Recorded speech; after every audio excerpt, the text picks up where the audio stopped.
kalimat sapaan, nanti kalian jawabkan ya. Yang semangat, selamat. Selamat pagi. Jawabannya pagi, pagi, pagi. Ya. Allahu Akbar yang terakhir. Pagi 3 kali, terus kemudian yang terakhir dijawab dengan Allahu Akbar. Bisa? Coba kita tes dulu. Selamat pagi.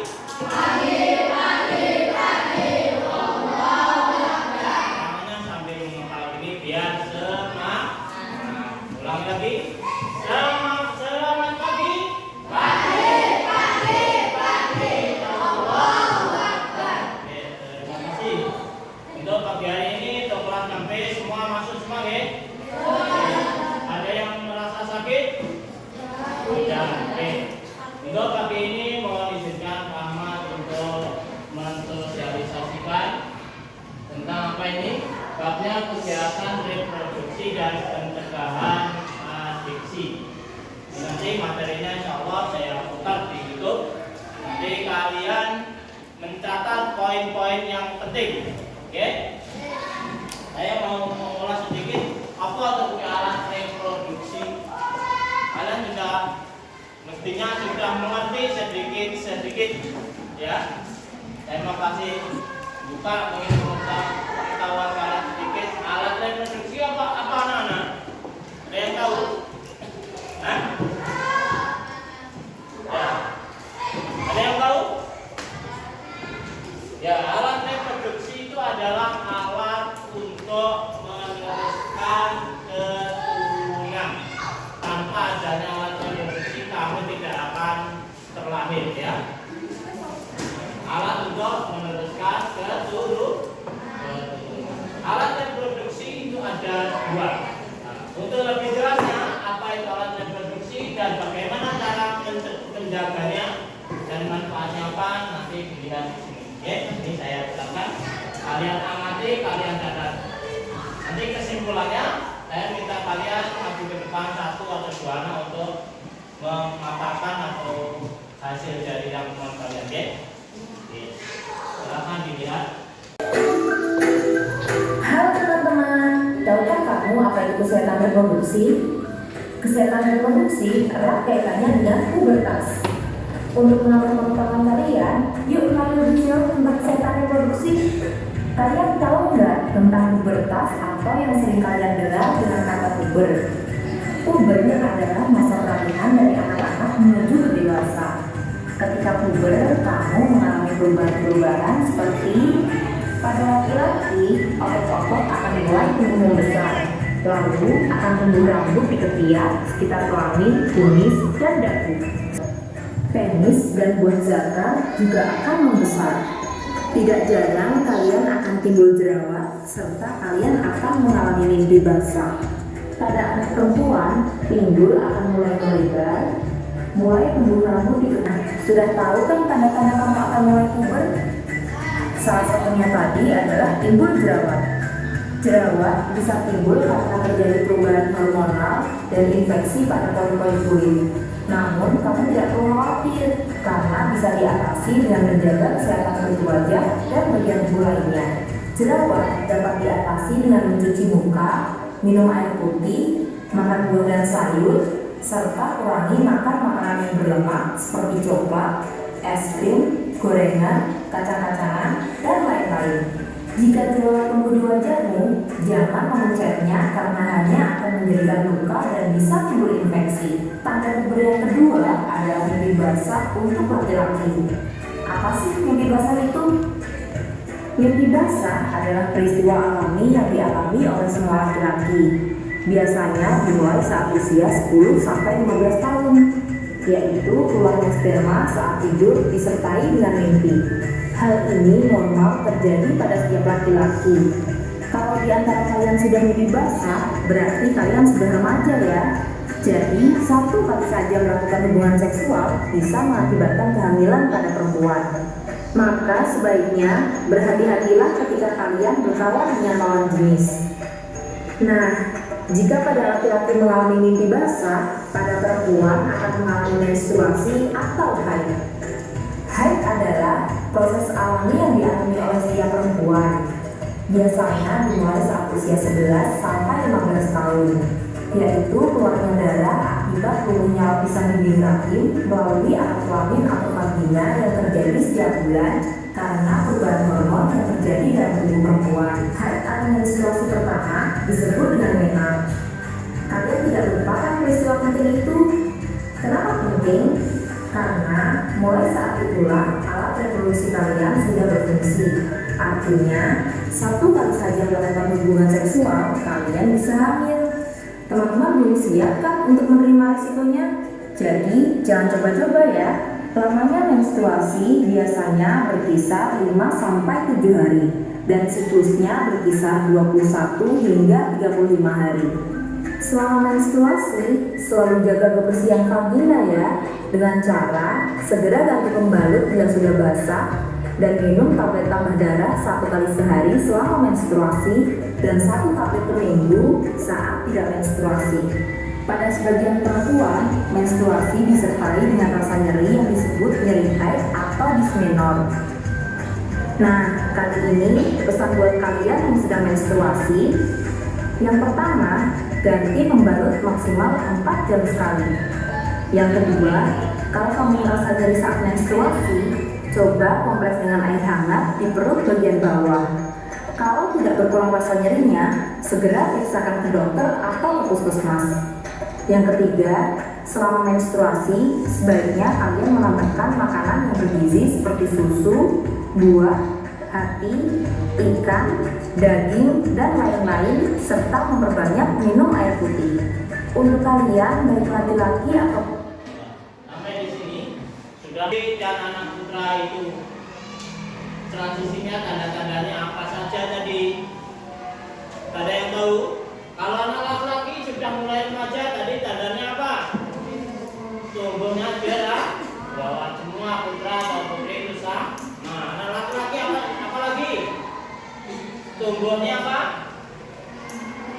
Ya, tumbuhnya kumis. Kumis yang ada brengos. Terus kemudian jakunnya mulai membesar ini ya. Jakun. Kalau anak putri mulai tumbuh apa? Payudara atau dadanya lebih menonjol. Bahasa isi nggak apa-apa itu. Oke. Terus kemudian bulu ketiak ini, lekek ini ya. Ini juga mulai tumbuh. Terus kemudian tumbuhnya bulu di alat kelamin kalian tadi. Alat kelamin ada apa? Ada penis, ada vagina. Penis itu buatnya untuk anak laki-laki dan vagina untuk anak perempuan. Oke. Terus kemudian ada lagi yang namanya anak putra tadi, mimpi basah. Ya, mimpi basah itu apa saja? Ketika kalian tidur mimpi yang enak-enak, terus kemudian paginya ngomongnya bukan pipis. Dan pipis mesti pesing ya. Sperma ya. Sperma itu yang dikeluarkan anak laki-laki. Itu tidak bau dan tidak pesing ya. Nah, itu kamu tandanya sudah remaja. Terus membesar suaranya. Biasanya rata-rata yang dihadapi seorang kori atau penyanyi dari anak-anak pindah ke remaja itu sangat bermasalah tentang suara ini, peralihan anak ke remaja. Karena namanya globori atau perubahan suara itu merusak suara ya. Buat ngaji gak enak, buat nyanyi gak enak. Suaranya itu gler-gler dan gak nyaman sekali. Nah, itu harus selalu dilatih dan dijaga. Nanti kalau sudah mapan, suaranya itu akan lebih baik atau lebih bagus lagi. Tandanya apa tadi? Yang terakhir itu mengalami haid ya, atau haid. Keluarnya darah dari ya alat kelamin anak putri. Ya. Tanya ini yang sudah haid anak berapa? Coba angkat tangan yang sudah haid. Angkat tangan jujur aja, jangan takut. Nah, berarti kalian sudah haid. Kalau kalian memegang anak putra yang sudah yang remaja itu ujungnya batal. Yang belum haid jangan masalah. Ya, bos, kita lanjutkan ya. menjaga kebersihan alat kelamin itu sangat penting. Laki-laki dan perempuan dibedakan dari alat kelaminnya. Alat kelamin laki-laki disebut penis dan alat kelamin orang disebut vagina. Bagaimana cara menjaganya? Yang pertama, sehabis buang air kecil, cebollah dengan air bersih. Dan bilang, ditulis bisa? Ya? Oke. Ya, dah. cebollah dari arah depan ke belakang. Dan yang sedang menstruasi, gantilah pembalut minimal 3 kali sehari, atau bila sudah penuh atau terasa basah. Sebaliknya, pembalut terbuat dari bahan dasar kapas, dan setelah dipakai, hendaknya dibungkus dulu sebelum dibuang. Bagi laki-laki, sunat sangat bermanfaat dari segi kesehatan. Karena kulit pada ujung alat kelamin laki-laki jika tidak disunat dapat menjadi tempat tumbuh bakteri atau jamur. Ingat, alat kelamin kalian tidak boleh disentuh dan dilihat orang lain kecuali dirimu sendiri dan ibumu. Nah, ini yang penting, cara mencegah. Nah, ini tadi cara membersihkan alat reproduksi, ya. Coba dicatat sedikit, tidak apa-apa. Tadi, bagaimana caranya anak-anak? Yang pertama tadi, cara membersihkannya benar. Setelah kalian buang air kecil atau buang air besar, diapakan? Ya, dibersihkan dengan air mengalir. Ya, air mengalir di sekitar alat kelamin kalian. Oke, dengan air mengalir. Setelah itu kalian keringkan dengan handuk yang kering. Macam handuk yang basah atau gelap sama saja. Karena untuk menghindari tumbuhnya jamur di alat kelamin kalian. Kalau sudah tumbuh jamur itu akan merasakan gatal dan gatal. Itu yang dihindari. Oke. Dan yang kedua tadi apa lagi? Ganti celana dalam. Minimal 1 hari berapa? 2 kali. Atau ketika celana dalam kalian sudah lembab, wes dirasa tak enak, mendingan diganti. Dino ping telu luwih lebih baik. Oke.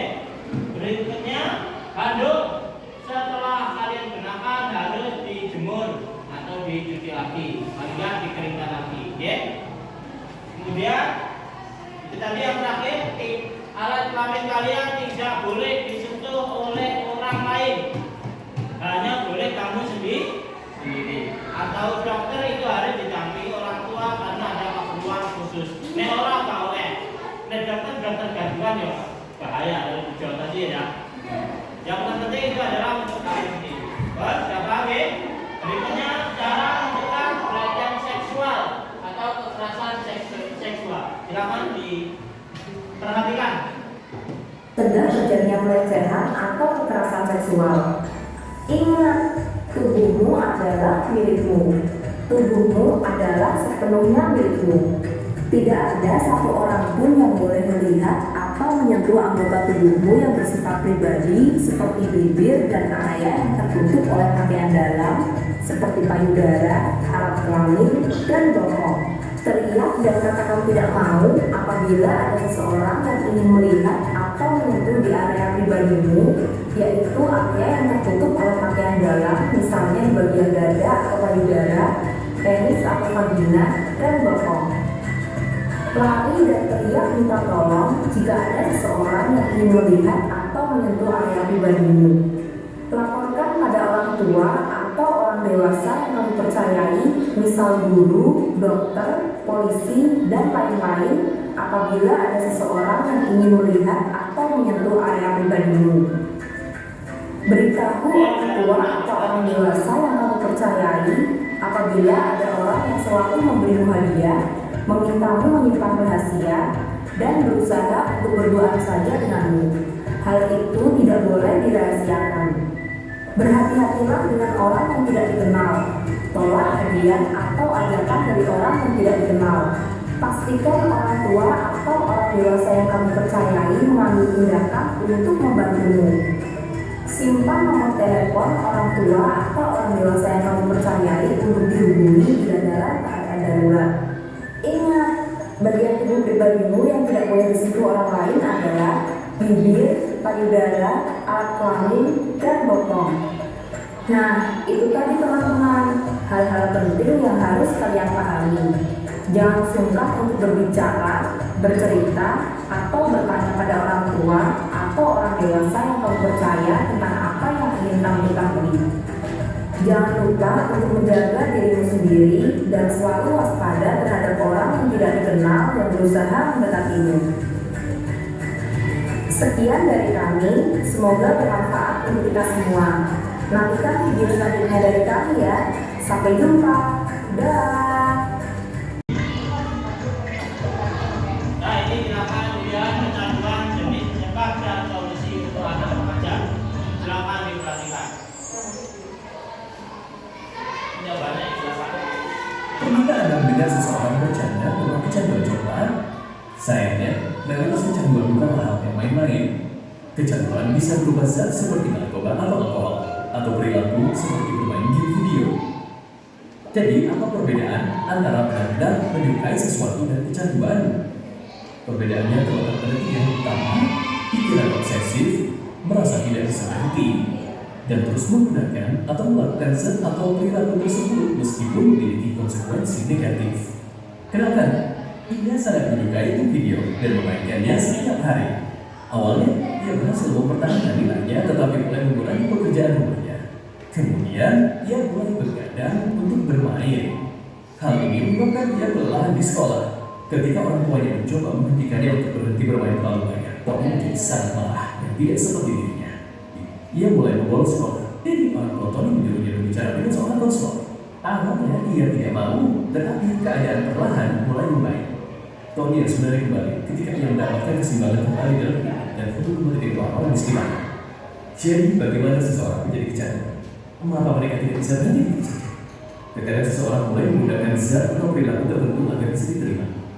Di lain waktu, hal itu dilakukan untuk meringankan rasa sakit akibat pengalaman traumatis atau masalah kesehatan mental. Hal itu juga berkaitan dengan cara kerja otak. Ketika Anda melakukan sesuatu yang terasa menyenangkan atau mengasihkan, seperti makan es krim, jarum kesenangan di otak Anda diaktifkan dan hancurnya yang membuat Anda merasa senang dilepaskan. Jalur kesenangan yang sama ini diaktifkan ketika Anda mengkonsumsi narkoba atau alkohol.